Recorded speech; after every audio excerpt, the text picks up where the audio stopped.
आज तिलावत हुई और हर एक में अल्लाह तबारक व तआला ने बड़े अजीम पैगामात अता फरमाए हैं। सारे सूरतों की तफसीलात मुख्तसर सी महफिल में बयान नहीं की जा सकती। सूरह रहमान इसको जीनतुल कुरान कहा जाता है, कुरान की जीनत है। और अल्लाह करीम ने इसमें अपनी मखलूक़ात में से दो मखलूक से ये पूछ रहा है, एक जिन्नात से और एक इंसानों से। फबिअय्यि आलाइ रब्बिकुमा तुकज़्ज़िबान, मशहूर व मारूफ आयत है जो कंटिन्यू कई मरतबा रिपीट हुई है इस सूरे में।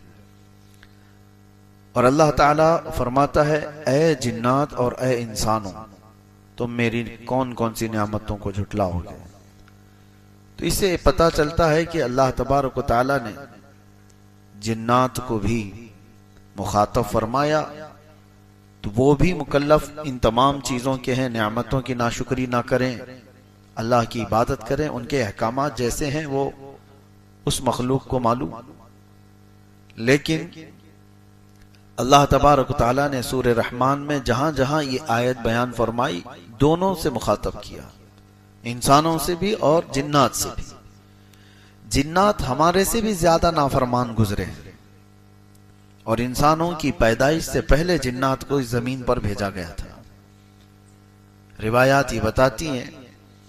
और इसी वजह से फरिश्तों ने जो अल्लाह ताला से ये पूछा था कि क्या तू ऐसे को अपना खलीफा बनाएगा जो जमीन पर जाकर कत्ल और खून रेजी करेगा, फसाद मचाएगा। जब अल्लाह ताला आदम अलैहिस्सलाम को पैदा कर रहा था तब फरिश्तों ने यह सवाल किया था। तो उन्होंने क्या देख करके सवाल किया था? फरिश्तों को क्या पहले से किस चीज का इल्म था? इंसान तो अभी रूए जमीन पर आया भी नहीं, उससे पहले फरिश्ते कह रहे हैं ऐसे को तू बनाएगा जो जमीन पर जाकर फसाद मचाएगा। तो रिवायात ये बताती हैं कि फरिश्ते इस बात पर कयास कर रहे थे, इससे पहले भी एक मखलूक आई, वो जिन्नात थे, और उनको रूए जमीन पर जब भेजा गया तो उन्होंने बड़ा कत्ल और खून रेजी मचाई, बहुत फसाद किया इस रूए जमीन पर। और जिन्नात की तादाद इंसानों से भी 10 गुना ज्यादा।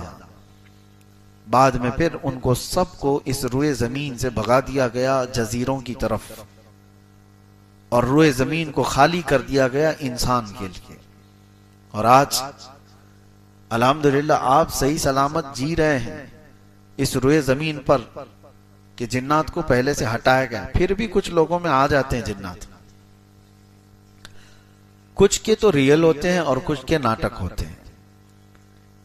जिन्नात का आना जाना है, लेकिन उनको उतने इख्तियारात नहीं है जितने आपको यहां पर दिए गए। कुरान में अल्लाह ने आपसे कहा कि तुम अशरफुल मखलूकात हो। वलक़द कर्रमना बनी आदम, अल्लाह फरमाते हमने आदम की औलाद को ताजे करामत अता की, इज्जत अता की। व हमलनाहुम फिल बर्रि वल बहर, हमने खुश्कियों में और तरियों में उसको ताकत दी है। व फद्दलनाहुम अला कसीरिन मिम्मन खलकना तफदीला, अल्लाह फरमाता है हमने जितनी मखलूक बनाई उनमें सबसे इसको अफजल बनाया है। लक़द खलकनल इंसान फी अहसनी तक़वीम, हमने इंसान को सबसे अच्छी सूरत में बनाया। अल्लाह की ये पसंदीदा मखलूक, अल्लाह की चुनिंदा मखलूक इंसान है।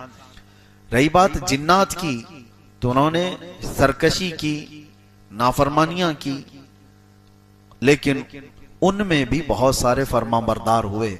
अल्लाह के रसूल सल्लल्लाहु तआला अलैहि वसल्लम के बताने से हमें पता चलता है। हुजूर ने फरमाया ये सूरह रहमान मैंने जिन्नात के सामने भी तिलावत की तो वो तुमसे अच्छा जवाब दे रहे थे।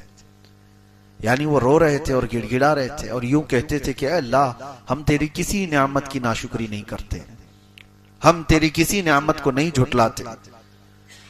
तो इन आयतों के जवाब में दिल से आदमी को यह कहना चाहिए जब भी ये तिलावत हो, फबिअय्यि आलाइ रब्बिकुमा तुकज़्ज़िबान, तुम कौन कौन सी नियामतों को मेरी झुटलाओगे, तो आप दिल में ये अल्लाह करीम की बारगाह में अर्ज करें, ला नुकज़्ज़िबु बिआयातिक या अल्लाह, ऐ अल्लाह हम तेरी कोई निशानी को नहीं झुटलाते, हम तेरी किसी नियामत का इनकार नहीं करते। ये तो अरबी में है। जबकि सूरह वत्तीन जब पढ़ते थे मेरे आका सल्लल्लाहु तआला अलैहि वसल्लम, उसकी आखिरी आयत क्या है? अलैहिस्सल्लाहु बिअहकमिल हाकिमीन, जिसका मतलब होता है क्या अल्लाह अहकमुल हाकिमीन नहीं है? सारे हाकिमों का हकम नहीं है अल्लाह? आयत यहां पर खत्म हो गई, सूरह भी खत्म हो गई। लेकिन रिवायात ये मिलती हैं कि उसके जवाब में मेरे आका फरमाते हैं बला व अंत अहकमुल हाकिमीन, क्यों नहीं मौला, तू ही अहकमुल हाकिमीन है। तो कुरान पढ़ने के बाद माना अगर आपको समझ में आए तो इन आयतों के बाद आपके दिल का ये इजहार हो, तभी तो आपकी रगबत होगी कुरान की तरफ से, वरना तो खुजाते हुए तिलावत सुनते रहे तो क्या खबर कारी क्या पढ़ के चला गया। तो सूरह रहमान में अल्लाह तबारक व तआला ने शुरुआत कहां से फरमाई?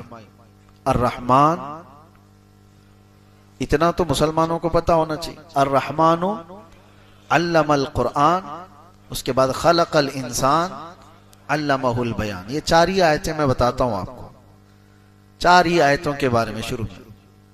अर्रहमान, रहमान वो अल्लाह है, रहमान। अल्लमल कुरान, उसने कुरान सिखाया। अल्लमल कुरान का मतलब हुआ कुरान सिखाया। यहां पर किसको सिखाया है? कुछ नहीं है। अर्रहमान अल्लमल कुरान, दूसरे नंबर पर आयत है। रहमान है जिसने कुरान सिखाया। तीसरे नंबर पर आती है खलकल इंसान, फिर इंसान को पैदा किया, इंसान को पैदा किया। रहमान है, उसने कुरान सिखाया, इंसान को पैदा किया। इंसान को पैदा करने वाली आयत बाद में है, कुरान सिखाने वाली पहले है। तो पहले किसको सिखाया गया? फिर वो रहमान है, कुरान सिखाया। किसको सिखाया? वहां तो आयत में बाद में आ रहा है खलकल इंसान, इंसान को पैदा किया। तो इंसान को बाद में जब पैदा किया गया है तो कुरान किसको सिखाया गया है? तो इस तफसीर में आप देखेंगे तो बड़े बड़े फुक़हा, बड़े बड़े मुफस्सिरीन अपनी अपनी तफासिर जो रखे हैं, आपकी आंखें खुली रह जाएंगी।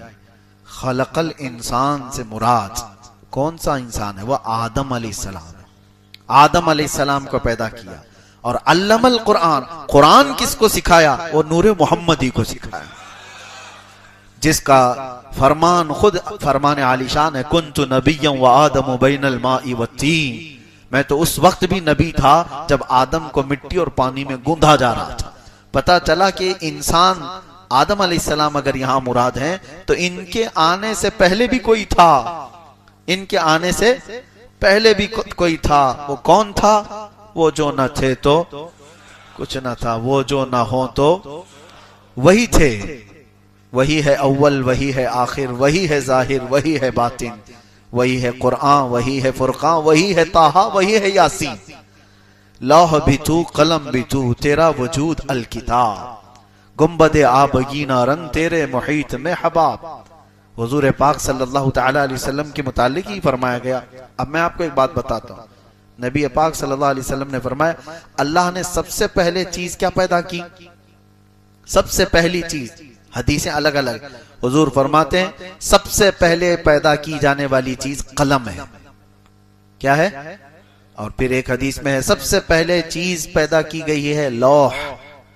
लौह का मतलब वो तख्ती जिस पर सारे लोगों की तकदीरें लिखी गई।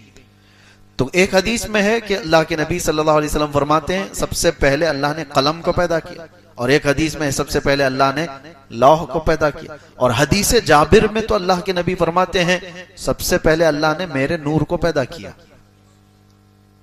हुजूर के नूर को पैदा किया। 3 हदीसें हैं। एक हदीस में सबसे पहले, अब आप बताओ फिर पहले कौन सी चीज आई होगी? सबसे पहले तो कलम कहा जा रहा है, फिर एक हदीस में कहा जा रहा है सबसे पहले लौह है, फिर एक में कहा जा रहा है सबसे पहले नूरे मोहम्मदी को पैदा किया गया। है कौन सबसे पहले पैदा क्या हुआ है? इसकी तत्बीक को समझने के लिए इकबाल का वो शेर पढ़ना चाहिए।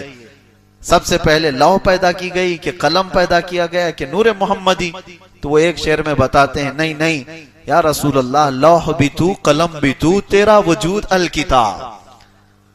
लौह भी तू, कलम भी तू, यानी जहां लौह का जिक्र आया है उससे मुराद रसूलुल्लाह की जात, जहां कलम का जिक्र है उससे मुराद भी हुजूर की जात। तेरा वजूद अल किताब, किताब भी या रसूल अल्लाह सल्लल्लाहु तआला अलैहि वसल्लम से मुराद आप हैं।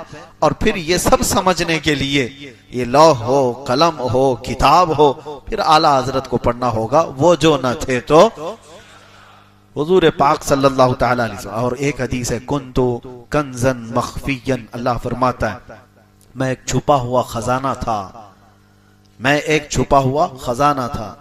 फअरदतु अन उअरफा, अल्लाह फरमाता है मैंने ये इरादा किया कि मैं पहचाना जाऊं या मेरा तारुफ कराया जाए। फखलक़तुल खल्क़, फिर मैंने मखलूक बनाई, खल्क बनाई। अब उस खल्क से मुराद कौन है? सूफिया फरमाते हैं वो रब्बे जुल जलाल के हबीब सल्लल्लाहु तआला अलैहि वसल्लम की जात है। तो अल्लाह के नबी सल्लल्लाहु अलैहि वसल्लम को एक लक़ब में ये कहा जाता है मजहरे खुदा, मजहरे खुदा, जिसका मतलब होता है अल्लाह ताला ने अपनी पहचान के लिए जो सबसे बड़ी चीज बनाई वो मोहम्मद अरबी की जात है, हुजूर पाक की जात है। सबसे बड़ी चीज अल्लाह की पहचान के लिए इस कायनात में कोई आई है चीज तो वो क्या है? मोहम्मद अरबी की जात। और रसूल को देख करके अगर कोई अल्लाह को नहीं पहचाना तो फिर वो कुछ भी नहीं पहचाना। वैसे तो अल्लाह की हजारों नहीं करोड़ों निशानियां हैं, आसमान भी अल्लाह की निशानी, जमीन भी अल्लाह की निशानी, चांद भी अल्लाह की निशानी, सूरज का मदार पर चलना ये भी अल्लाह की निशानी, सितारे ये एक दूसरे से नहीं टकराते ये अल्लाह की निशानी। वो सब रब ताला ने सूरह रहमान में बयान फरमाया, यखरुजु मिनहुमुल लुअलुअ वल मरजान, देखो समंदरों में मरजल बहरैन यल्तक़ियान बैनहुमा बरज़खुल ला यबग़ियान, दो समंदरों को अल्लाह ऐसे चलाता है कि बीच में ऐसा बरज़ख है, ना इधर का समंदर इसमें मिलता है ना इधर का उधर। ऐसे एक जगह नहीं कई जगह पर कायनात में चीजें मौजूद हैं कि दो समंदर आपस में मिलते हैं, दोनों का रंग अलग, दोनों का मजा भी अलग, लेकिन उनको रोकने के लिए बीच में कोई दीवार नहीं। और पानी है कि बराबर, ना इसका रंग इसमें आता है ना उसका रंग इसमें आता है। और कुरान में अल्लाह फरमाता है बैनहुमा बरज़खुल ला यबग़ियान, उन दोनों के बीच में एक बरज़ख है जो उनको मिलने नहीं देता। वो क्या है बरज़ख? न दीवार है, न लकड़ी है, न कपड़ा है, कुछ भी नहीं है। लेकिन अल्लाह फरमा रहा है कोई हुक्म है जो इन्हें मिलने से रोका हुआ है, कोई हुक्म है, वो अल्लाह का हुक्म है। और फिर मौला फरमाता है इन दोनों समंदरों से मोती और मरजान निकलते हैं, यखरुजु मिनहुमुल लुअलुअ वल मरजान। फिर अल्लाह ताला फरमाता है वलहुल जवारिल मुनशआतु फिल बहरि कल अअला। और फिर अल्लाह ताला फरमाता है कुल्लु मन अलैहा फान व यबका वजहु रब्बिका जुल जलाली वल इकराम। ये सारी कायनात में जितनी ताकतवर चीजें तुम देख रहे हो सबके सब फना हो जाएंगी, बाकी रहने वाली सिर्फ तुम्हारे रब की जात है। सब चीजें फना हो जाएंगी। ये पहाड़, ऊंचे ऊंचे पहाड़ जिसको खत्म करने के लिए सालों लग जाते हैं, एक पहाड़ को काटने लग जाओ तो तुम्हारी जिंदगी खत्म हो जाए, लेकिन ये ताकतवर पहाड़ उड़ा दिए जाएंगे रूई के फाहे की तरह। ये सारे समंदर उछाल दिए जाएंगे। वह इदल बिहार सुज्जिरत, अल्लाह ने कुरान में फरमाया समंदरों में आग लगा दी जाएगी, चांद और सूरज टकरा दिए जाएंगे। इदा शम्सु कुव्विरत व इदन नुजूमुन कदरत, सितारे आपस में टकरा दिए जाएंगे, चांद और सूरज को टकरा दिया जाएगा, जमीन में एक बड़ा तूफान होगा, सब फना हो जाएंगे। लेकिन अल्लाह रब्बुल इज्जत फरमाता वयबका वजहु रब्बिका जुल जलाली वल इकराम, असमत और जलाल वाले तुम्हारे रब की जात बाकी रहेगी, बाकी कुछ नहीं रहेगा। और ये सारी निशानियां बताकर रब तबारक व तआला फरमाता है फिर तुम कौन कौन सी नेमतों को झुटलाओगे। और हमने सूरह ज़ारियात में एक बात ये भी पढ़ी, एक आयत ये भी पढ़ी, अल्लाह फरमाता है वफी अनफुसिकुम अफला तुबसिरून, तुम्हारी जात में मेरी निशानी है क्यों देखते नहीं। विस्समाइ रिज़्क़ुकुम वमा तुअदून, अल्लाह ताला ने उसमें फरमाया एक ही आयत अगर आप समझो तुम्हारी जात में मेरी निशानी है, क्या मतलब है। हजरत महबूब इलाही निजामुद्दीन औलिया रहमतुल्लाह तआला अलैह फरमाते हैं कि इंसान के जिस्म के अंदर जितनी नसें हैं अल्लाह को पहचानने के उतने रास्ते हैं। और नसें कितनी हैं? कहा गया कि खोल करके बिछा दिए जाए तो हजारों किलोमीटर का सफर हो जाए। हमारे जिस्म के अंदर की जो रगें हैं इसको खोलकर बिछा दिया जाए तो हजारों किलोमीटर का सफर हो जाएगा। कोई आज तक गिन ना सका कि ये रगें कितनी है, नसें कितनी है। उसमें एक डैमेज हो जाए तो उसको आदमी फिर रिकवर नहीं कर पाता। कुछ वो होंगी जो नसें बड़ी आपको नजर आती हैं, कुछ वो हैं जो माइक्रोस्कोप से देखी जाती हैं, खुर्दबीन से देखी जाती हैं। दिमाग के अंदर ही जो नसें हैं कई 100 किलोमीटर तक उसका मसाफत हो सकती है। और हजरत इमाम आजम अबू हनीफा रहमतुल्लाह तआला अलैह फरमाते हैं, मन अरफ़ नफ्सहु फ़क़द अरफ़ रब्बह, जिसने अपने आप को पहचान लिया वो अपने रब को पहचान लिया। कभी आप देखो कौन है जो मेरी पूरी जिंदगी का निजाम संभाला हुआ है, कौन है मुझे जमीन पर सिर्फ 2 टांगों पर खड़ा रखता है, गिरने नहीं देता। इमाम जाफर सादिक रज़ियल्लाहु तआला अन्हु से पूछा गया, आप कोई निशानी बताएं अल्लाह तबारक व तआला, तो फरमाते हैं कि परिंदों को देखो, परिंदों को देखो, वो एक तार पर पूरी रात सो जाते हैं, उन्हें गिरने कौन नहीं देता, कौन है जो उन्हें गिरने से बचाता है। हकीकत है, कभी आपने सोचा इस तरह? न वो झोले खाते हैं न उनको, हालांकि वो गहरी नींद में सो जाते हैं, पतली पतली 2 टांगों से एक तार पर बैठकर। क्या इंसान इस तरह तार पर बैठ सकता है? उनका काम तुम नहीं कर सकते, तुम्हारा काम वो नहीं कर सकते। इमाम जाफर सादिक फरमाते, उन परिंदों को देखो, कौन है जो उन्हें इन पतली तारों पर बिठाता है और गिरने से महफूज रखता है? वो अल्लाह है। मा युमसिकुहुन्ना इल्लल्लाह, कुरान में खुद अल्लाह फरमाता है, अवलम यरो इला तैरी फौकहुम साफातिन व यक़बिदन मा युमसिकुहुन्ना इल्ला रहमान, क्या तुम परिंदों को नहीं देखते जो आसमानों पर उड़ते हैं और उनको गिरने से बचाए रखता है? कौन है? इल्ला रहमान, सिवाय रहमान के कोई नहीं। तो ये सारी निशानियां कायनात में मौजूद हैं। और आज का जमाना, मुझे हैरत हो रही है, अभी चंद दिन कबल केरला के सिलसिले में आपको पता होगा कि हाईली एजुकेटेड लोग हैं, लिटरेसिटी वहां पर इंडिया के सारे स्टेट्स के एतबार से 100% हो चुकी है, पढ़े लिखे लोग माने जाते हैं। लेकिन मेरे कई रिश्तेदार हैं, उन्होंने मुझसे ही कहा कि सबसे हैरत की बात है कि सबसे ज्यादा एथीज्म केरला में हो रहा है। एथिस्ट, मुल्हिदीन की तादाद कसरत से वहां फैलती जा रही है। हैरत हुई, मैं जानता हूं केरला को अच्छी तरह से, बच्चा बच्चा सूरह यासीन हिफ्ज किया हुआ रहता है, हर घर में तिलावत कुरान का मामूल है। फजर की जमात में आप वहां जाकर देखें, मस्जिदों में तो ऐसे लगे कि जुमा में है, सारी नमाजों में इस तरह से नमाजों की पाबंदी। लेकिन आज वो इलाका मुल्हिदीन की जद में आ गया है। ये एथीज्म कहां से आ रहा है?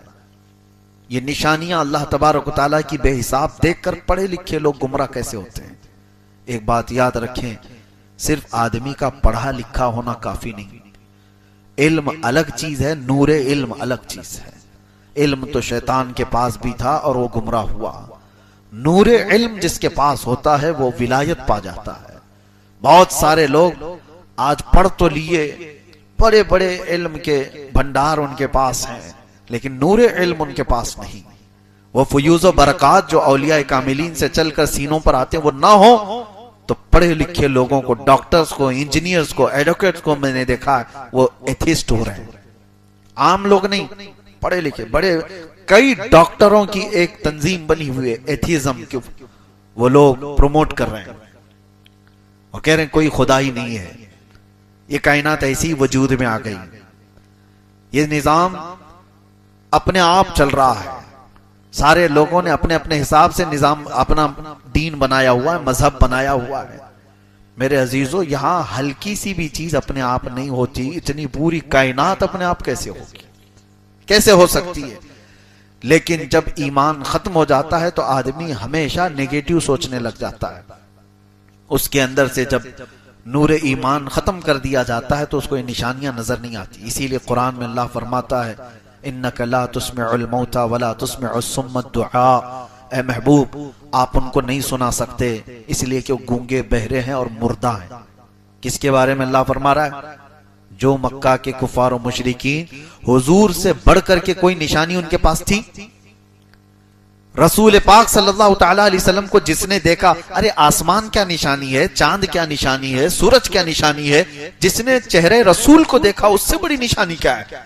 वो रसूल जो उंगलियां बर्तन में रख दें तो पानी के फव्वारे जारी हो जाए, वो रसूल जो इशारा करें तो चांद पलट आए, वो रसूल जो सूरज को इशारा करें तो वो सूरज पलट आए और चांद फट जाए और उनके हाथ में मुट्ठियों में कंकरियां पड़ने लग जाए और शजर और हजर उन्हें सलाम करे। ये सारी निशानियां मक्का वाले देख रहे थे कि नहीं देख रहे थे? सब पता था। और जो मेरे आका फरमाते थे वही होकर भी रहता था। जो बाद में आने वाली खबरें हुजूर देते थे वो होता था। ये सारी निशानियां देखने के बावजूद वो मुल्हिद रहे, वो मुल्हिद रहे। उन्होंने कहा कोई खुदा नहीं है, हम उस खुदा को नहीं मानते जो मोहम्मद का है। माज़अल्लाह रब्बिल आलमीन। मेरे अजीजों, जब नूरे ईमान खत्म हो जाता है तो बड़ी बड़ी निशानियां भी उसे नहीं नजर आती। कल की रात भी जिक्र में मैंने एक बात आपके सामने जिक्र किया था कि डरो इस बात से कि अल्लाह तबारक व तआला अगर कभी तुमको अपने दीन से, अपने घर से दूर कर दिया, बहुत बुरी मौत मारे जाओगे दुनिया में, बहुत बुरी मौत। और वो सबसे बदनसीब शख्स है, वो महरूम है जिसको अल्लाह तबारक व तआला धीरे धीरे अपने दीन से दूर करता है। ये मैंने बहुत सारे अपने तजुर्बे की बातें आपके सामने रखी कल भी। मुझे डर है इस बात का कि अल्लाह तबारक व तआला जब किसी से नाराज होता है तो उसके अंदर से ईमान की दौलत को और दीन की ये सलाहियत को खत्म कर देता है। मुझे मेरे वालिद गिरामी फरमाया करते, बस अब मैं खत्म कर रहा हूं, मस्जिद के सदर थे, मुतवल्ली हमारे यहाँ कहा जाता है, और बड़े परहेजगार और एक बड़े बुजुर्ग की खिदमत गुजार भी थे। और कई सालों तक मैं जानता हूं, मैंने उनको बुढ़ापे में देखा हो या हमारे वालिद फरमाते थे कि अचानक ऐसा हुआ कि मस्जिदों के मामला सब जगह होते हैं, हर जगह होते हैं, तो नई जमात आ गई, पुराने मुतवल्ली साहब को हटा दिया गया। अब उनकी उम्र काफी भी हो गई थी, दाढ़ी थी, और उसके बाद ये आपसी चपकलिश थी या जो भी है, मोहल्ले में होते रहते हैं, हर जगह होते रहते हैं। और उसके बाद जब उनको हटा दिया गया, मेरी ये बात को आप अपने ऊपर ना लें, सारे लोग जो है हमारी बातों को घुमाते हैं बराबर जगह पर जहां उनको चाहिए। मैं रियल बात कह रहा हूं। जब वो हट गए, हुआ ये कि उस बेचारे ने, देखें ये अल्लाह तबारक व तआला जब जिससे जैसा चाहे खिदमत ले। उसने कहा कि मैं इस मस्जिद को ही नहीं मानता, ये फितने की गढ़ है, माज़अल्लाह, छोड़ दिया उसने। जो सदर रहा, मुतवल्ली रहा मस्जिद का, बड़ी दाढ़ी थी, और कई दिनों तक मस्जिद को आना छोड़ दिया। फिर थोड़े दिन हुए, धीरे धीरे धीरे नमाज भी छोड़ दिया, खत्म हो गई।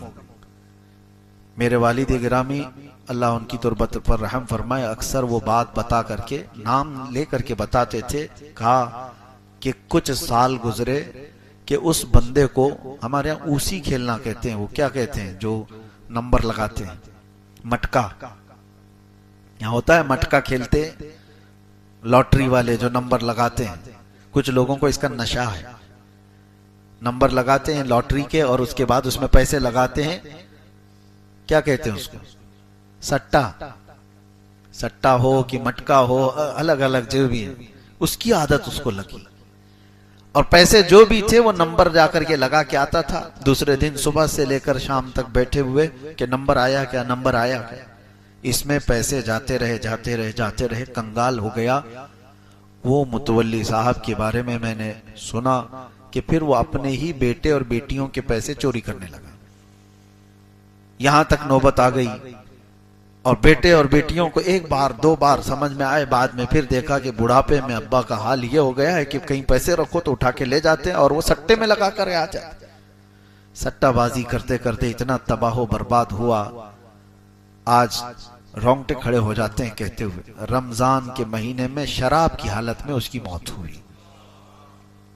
वो शराब पीता रहा किसी एक घर के कट्टे पर बाहर, आखिरी वक्त उसका वहां पर देखा गया जब उसकी रूह निकली। वो रमजान का महीना था लेकिन शराब की हालत में। डर आता है इस बात को लेकर के, अल्लाह तबारक व तआला जब किसी को दूर कर दे तो मेरे अजीजों उसकी बहुत बुरी मौत हो जाती है। हमेशा ये दुआ करो कि मौला जब खताएं हो जाएं तो तू मुझे संभाल ले, जब गलतियां हो जाएं तो तौबा की तौफीक दे दे, मुल्हिद ना बन जाए बंदा, धीरे धीरे खुदा का इनकार कर जाता है। ये शुरुआत कहाँ से होती है, एक बात बता देता हूँ। शुरुआत बहुत छोटी चीजों से होती है। नफिल को हल्का जानता है, नमाजों को हल्का जानता है। ये भी हमारे बुजुर्गों ने फरमाया, किसी नमाज को हल्का मत जानो, किसी भी मुस्तहब चीज को, सुन्नत को हल्का मत जानो। अरे ये क्या है, ये तो चलता है। ऐसे बहुत लोगों को देखा। दाढ़ी, अरे कुछ नहीं है, इसके बारे में बहस करने लग जाएंगे। सुन्नत ही तो है, माज़ल्लाह सुन्नत ही तो है। अरे सब कुछ ही सुन्नत है हमारे लिए, सुन्नत ही तो है। क्या नबी पाक सल्लल्लाहु तआला अलैहि वसल्लम की अदा से बढ़ करके क्या है हमारे? नहीं रखा अलग बात है, लेकिन उसको हल्का जाना कुफ्र है, तहकीर कुफ्र है। हत्ता के बकरी चराने वाले अमल को भी किसी ने हल्का जाना कि ये तो घटिया अमल है, माज़ल्लाह वो काफिर हो गया। इसलिए कि अंबिया इकराम अलैहिस्सलाम का अमल है, और यहां से बंदे की शुरुआत होती है। वो नफिल को, सुन्नतों को हल्का जानने लगा। हमने बहुत सारे, मुझे आज ये बात याद आती है, हमारे बुजुर्गों ने छोटी छोटी चीजों पर क्यों पाबंदी कराई। सुन्नियों को देखो बगैर टोपी के नमाज नहीं पढ़ते, हालांकि फर्ज और वाजिब नहीं है। क्यों रखा जाता है? इसलिए कि तुम आम हालत को और नमाज की हालत को एक तरह मत समझो, तुम्हारे दिल में नमाज का हल्कापन ना आए। क्यों ये सब चीजें रखी गई? कुरान पाक को आप जिस तरह से, ये किताब है, ये वरक है, असल कुरान इल्म इलाही है, लेकिन इसका अदब हमें कितना सिखाया गया। इन औराक का, ये पुट्ठे का कितना अदब सिखाया गया। हम नीचे जमीन पर गिरने नहीं देते। वजह क्या है? तुम इसको आम किताब ही समझते रहो। है तो ये किताब, है तो ये वरक, ये छपा हुआ ऐसी ही है जैसे दूसरी किताबें छपी हुई, प्रिंट है। असल कुरान वो इल्म इलाही है, वो फना नहीं होगा। ये तो औराक वाला किताब,